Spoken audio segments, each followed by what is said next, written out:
Hello everyone, কেমন আছো তোমরা সবাই? আশা করছি তোমরা সবাই খুব ভালো আছো আর সুস্থ আছো। আর আমরাও কিন্তু অনেক অনেক ভালো আছি। মৌসুমি ব্লগ চ্যানেলের নতুন একটি ব্লগ ভিডিওতে তোমাদের সবাইকে অনেক স্বাগত আর অনেক ভালোবাসা। আজকে হচ্ছে শনিবার আর এখন সময় হচ্ছে দুপুর 12টা 42। তো আজকের ব্লগটা এখন থেকেই শুরু করছি।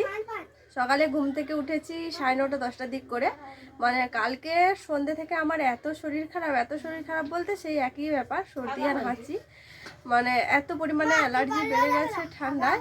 তো ওই কারণেই হচ্ছে সকালে দেরি করে ঘুম থেকে উঠেছি।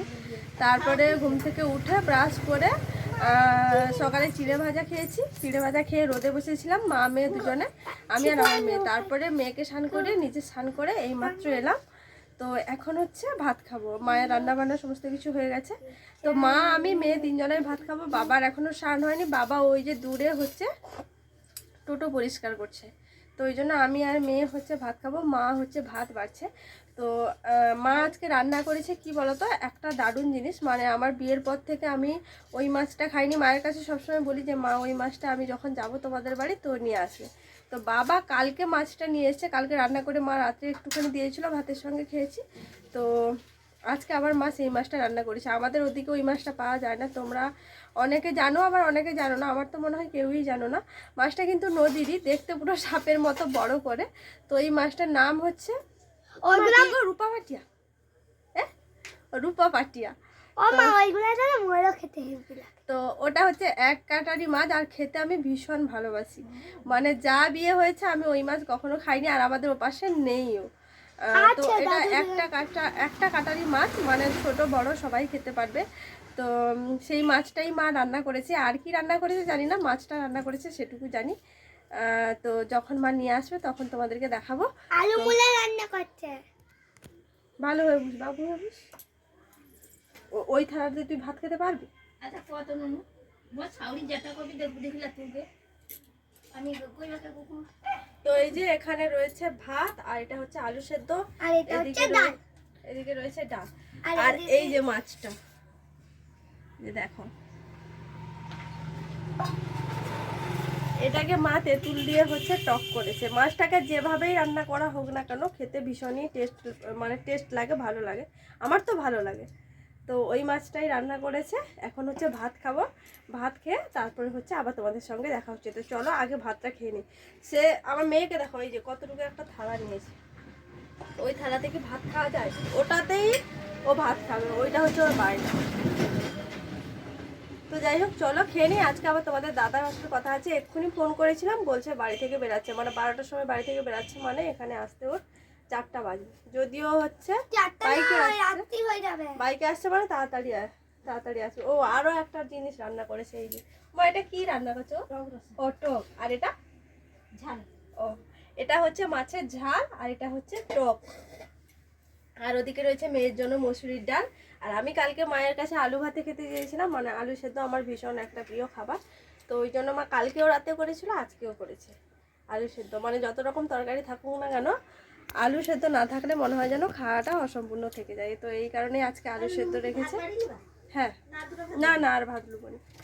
তো যাই হোক চলো খেয়ে নিই, খাওয়া দাওয়া করে আবার তোমাদের সঙ্গে দেখা হচ্ছে। এখন আমরা মা মেয়ে তিনজনাই খেয়ে নিচ্ছি। আর বাবার এখনও স্নান হয়নি, বাবা স্নান করলে বাবা খাবে, মানে সে সবার লাস্টে। আর এত তাড়াতাড়ি আমরা তিন মা মেয়ে খেয়ে নিচ্ছি, কারণ কি বলতো, সেই সকাল থেকে আমি কিছুই খাইনি। সকালবেলা মুড়ি তো খাওয়া হয়নি, কারণ চপ ছিল না আমার জন্য, সমস্ত চপ বিক্রি হয়ে গেছিলো। মা বলেছিল আমাকে একটা সরিয়ে রাখতে, কিন্তু আমি তো ভুলেই গেছিলাম। তারপরে যখন দেখলাম যে সমস্ত কটা বিক্রি হয়ে গেছে, তো চপ তো আর রাখা হয়নি, তাই খালি মুড়ি আর খাওয়াই হয়নি। ওই জন্য ভীষণ খিদে লেগে গেছিলো, তাই রান্না হওয়ার সঙ্গে সঙ্গেই আমরা খেতে বসে পড়েছি। খাওয়া দাওয়া শেষ করে রোদে এসে মা মেয়ে বসে বেশ দারুণ ভিডিও করছিলাম। আর আমার মনেই নেই যে ব্লগটা শুরু করেছি সেটাকে কন্টিনিউ করতে হবে। তো এখন বাজে দেখো 3টা 4, এখন 3টে 4। আমার মেয়ের অলরেডি আবার খিদে পেয়ে গেছে। সেই যে দেখো সে খেতে বসেছে। এই যে চিড়ে ভাজা, কালকে যে গেছিলাম পার্লারে মেয়ের জন্য চিড়ে ভাজা কিনে এনেছি। কারণ কি বলতো, আমার মেয়ের না 5 মিনিট অন্তর খিদে পায়, কারণ ভাত মুড়িও খেতে পারে না। মানে খুব জোর করে সে 1 মুঠো কি 2 মুঠো ভাত খায়। তো এই কারণে তার আধা ঘন্টা অন্তর খিদে পায়। তো ওই জন্য কালকে কেলক্স মাখানো চিড়ে ভাজা নিয়ে এসেছি। তো ওটাই সে যখন খিদে পায় তখনই বলেছি দুটো করে নিয়ে খেতে।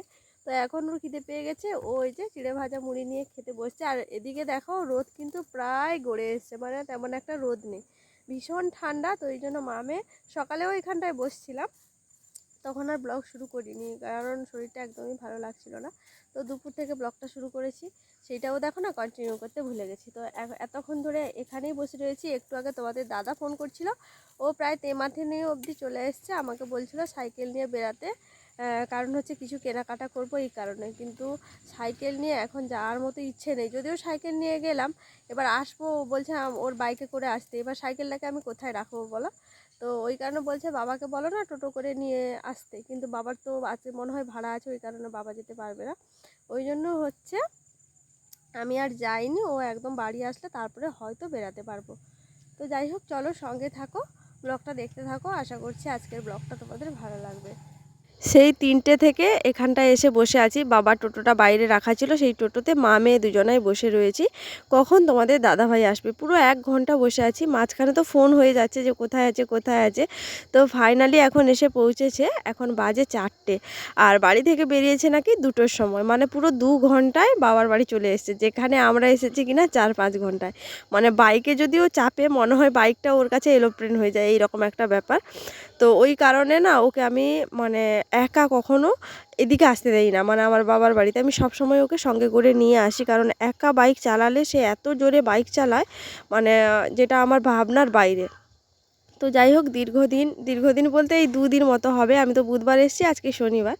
তো বাবাকে দেখতে পাইনি বলে মেয়ের অনেক অভিমান ছিল, এখন বাপিকে গাছে পেয়ে সমস্ত মান অভিমানের পালা তার শেষ করলো। হ্যালো এভরিওয়ান, তো দেখো তোমাদের দাদাভাই এলো, এসে খাওয়া দাওয়া করেছে, তারপর এখন হচ্ছে আমরা বেরাচ্ছি বাজার। আমাকে তখন ডেকেছিলো, তোমাদেরকে তো বলছিলাম, তো যাওয়া হয়নি, এই জন্য আসার পর এখন আমি রেডি হয়ে গেছি। ও ঘরের মধ্যে হচ্ছে ওই যে জুতো পরছে, আর আমি পুরোপুরি এই যে রেডি। আর মেয়েকে রেখে গেলাম মায়ের কাছে, ওকে নিয়ে যাচ্ছি না, কারণ কি বলতো, ঠান্ডা পড়েছে, কালকে নিয়ে গেছিলাম, আর ওর হচ্ছে শরীরটা ভালো নয়, মানে ওর দাঁত ব্যথা করছি। দাঁত দেখা বাপি,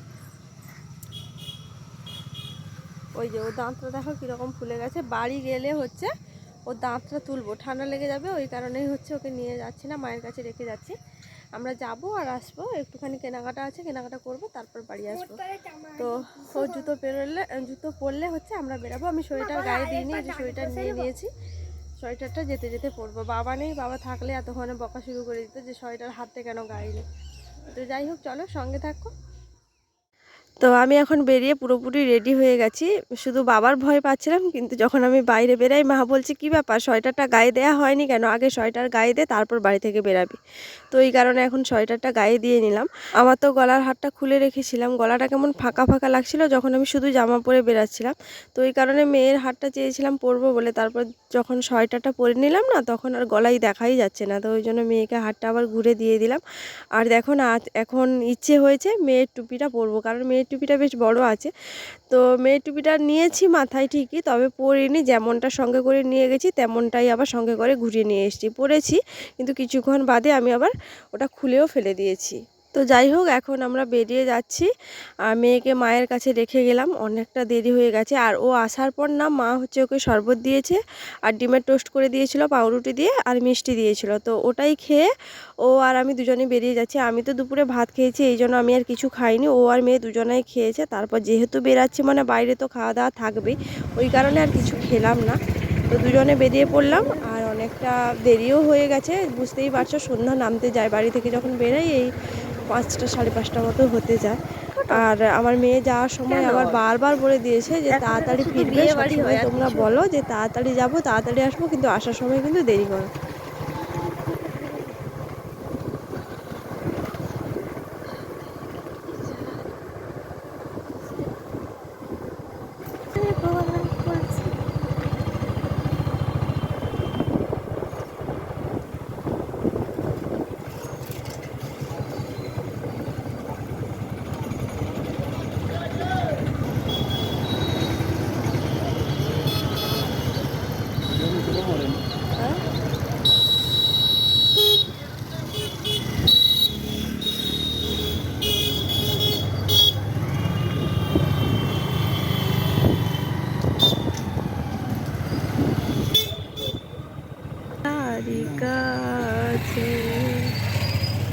আমরা এখন চলে এসেছি আর এসে প্রথমে ঢুকে পড়েছি গয়নার দোকানে। কোনো কারণবশত গয়না পছন্দ হয়নি বলে ওখান থেকে বেরিয়ে চলে এলাম আর এসে একদম সোজা মলে ঢুকে গেছি। আর মলে ঢোকার কারণ হচ্ছে আমার নিজের পার্সোনাল কিছু জিনিসপত্র নিতে হবে। আর অনেক দিন ধরে ভেবে রেখেছি কি বলো তো, একটা সোয়েটার নেব। মানে অনেক দিন ধরেই পছন্দ ছিল। এমনিতে তো আমার সোয়েটার আছে একটা, এখন যে বেরিয়েছে সোয়েটারগুলো যেগুলো আমরা শাড়ির উপরে পরতে পারবো, খানিকটা ব্লাউজের মতো দেখতে হয়, তো ওটা নেওয়ার ভীষণ ইচ্ছা ছিল। তো ওই জন্য এসে গেছি। আর ওটা সেকেন্ড ফ্লোরে ছিল, ওই জন্য সেকেন্ড ফ্লোরে এসে সোয়েটারটা নিলাম। দেখে ভাবলাম এত ছোট সোয়েটার আমার গায়ে হবে, তো আমাকে বলছে ট্রায়াল রুমে গিয়ে ট্রায়ালটা দিয়ে আসো। তো ঢুকে দেখলাম যে না, বেশ ভালোই হয়েছে। তো আর বেশ ভালোই লাগছিলো, বিশেষ করে সাদা কালারটা এই কারণেই। তো ওই জন্য দেখো পরে আমি দেখে নিচ্ছি যে ঠিকঠাক আছে নাকি, কিন্তু এত ছোট দেখাচ্ছিলো আমি ভাবতেই পারিনি এটা আমার গায়ে হবে। তো বাড়িতে নিয়ে এসে আবার মেয়েকে পরিয়েছিলাম, দেখলাম যে না, মেয়ের গায়েও পুরো ফিটিংস।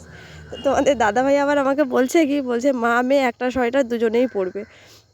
মেয়েকেও একটা সোয়েটার কিনে দিয়েছি, মানে আমার পরা হবে অনেক বড়, কারণ আমার মেয়ে ভীষণ পরিমাণে বেড়ে যায়। দুর্গাপুজোর জামা এখন ওর গায়ে হচ্ছে না, ওই জন্য বড় দেখেই কিনেছি। তো যাই হোক, জিনিসপত্র কিনে টাকা পেমেন্ট করে এখন আমরা বেরিয়ে যাচ্ছি। আর যাওয়ার সময় আগে থেকে ভেবে রেখেছি যে যাওয়ার সময় হচ্ছে ফুচকা খাবো। আর মেয়ে আসার সময় বলে রেখেছিলাম যে মা আমার জন্য পকোড়া না হয় এগুলো নিয়ে আসবে। তো তোমাদের দাদা হচ্ছে যাবে পকোড়ার দোকানে বলতে, যে পকোড়াটা গরম করে রাখতে, আর এদিকে আমরা ফুচকা খাবো। তো প্রথম থেকেই প্ল্যান করা ছিল ফুচকা খাবো, কিন্তু এখানে এসে দেখি যে পাপড়ি চাট হচ্ছে। তো সেই কলেজের কথা মনে পড়ে গেল। মানে সেই যখন কলেজ যেতাম তখন মোড়ের মাথায় দাঁড়িয়ে পাপড়ি চাট খেতাম। মানে আমাদের এদিকের পাপড়ি চাট সত্যি বলছি আমার এত ভালো লাগে। আমার বাড়ির কাছে পাপড়ি চাট খাই, তবে একদমই আমার ভালো লাগে না, পুরো আলুতে ঠাসা। কিন্তু আমাদের এদিকে যে পাপড়ি চাট খেয়ে মানে কি বলবো, বিশাল একটা ব্যাপার।